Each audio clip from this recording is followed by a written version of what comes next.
Амьдрал тийм ч богино биш. Зовсон хүнд бол дэндүү урт. Гэхдээ амьдрал бас тийм ч урт биш. Хизээ хаана өгөхийг хэн ч мэдэхгүй.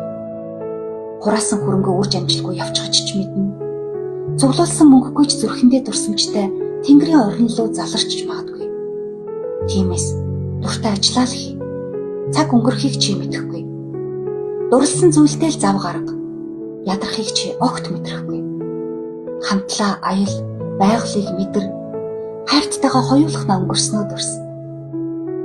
Аяхтай цай хүрдгийн адил амьдрал заримдаа утгагүй санагдана.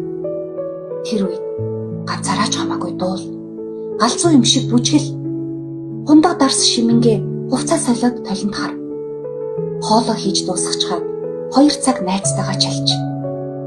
Юу ч битгий хооштой. Маргааш гэж байхгүй юм шиг дуртай зүйлтэй л дурлаж амьдр.